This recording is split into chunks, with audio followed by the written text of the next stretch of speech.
Here, meron tayong Paul Atreides Dune 1/6 figure from Og Toys. This is brand new sealed or mint and sealed box kung tawagin sa toy industry. And then this one is Paul Atreides Deluxe Edition from Queen Studios Inart. This is my personal collection, pero I'm considering na ibenta rin sila. Sa tamang tao, sa tamang presyo. Stay tuned, pag-usapan natin yan later. I've been waiting for this moment na ilabas na yung trailer or teaser ng Dune Part 3. So sabi ko, I'll wait till now, till this time, before ko to pag-usapan sa video para medyo relevant. Ako hindi naman ako mahilig sa Dune. Hindi ko napanood yung 1. And napanood ko lang yung review video ni Archie Lim. Archie Lim, by the way, shout out to you, bro. Thank you for this budol. So I got interested with the movie. Ang ganda niya, ang ganda nung pagkakagawa niya. I love the story. Paano ba? Basta, it portrays how religion is being used to control people. Parang ganun, something. Yeah. And yun lang. That's all I can say. So ito, binili ko to via pre-order sa Queen Studios ng March 2024. And wala akong plano sana bumili nito. Pero most of Inart's figures kasi exclusive lang siya per country.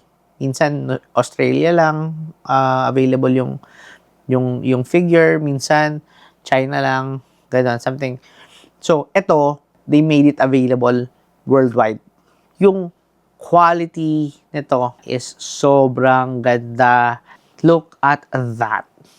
Tell me it's not Timothy, Chalamet. Sobrang accurate ng details.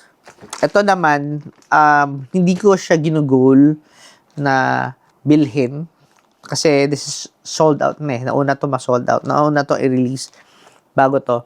Wala akong planong hanapin siya pero nahanap ko siya sa Hong Kong or nakita ko siya sa Hong Kong na nasa isang store. Isa lang. Sa isang store ko lang siya nakita. So, kinuha ko na.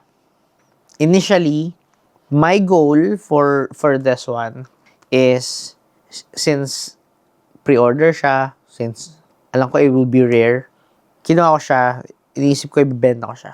Tapos naganda lang sa movie, sabi ko, parang gusto ko siya i-keep.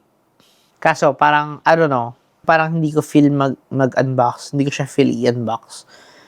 Hanggang sa months have passed. So, nag-die down na yung hype ko, yung eagerness ko to open this. So, sabi ko, okay, keep ko muna to until ilabas yung Dune Part 3. And eto na, recently, nalabas na yung teaser niya. Everyone's hyped again. Going back, I'm open to sell these sa tamang tao and tamang price, if the price is right. My requirement lang is dapat bibilin mo siya ng sabay. Hindi pwedeng isa lang. Collector talaga ng Dune. Yan. So, if interested ka, let me know. If not, then tingnan ko kung gusto ko na ba siyang buksan after Dune 3. Yeah, also, meron din pala akong ganito. Ayan. So, pero meron akong nakabukas nito. Yung gamit ko sa Dubai.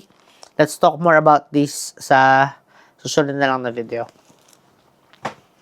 So, yan.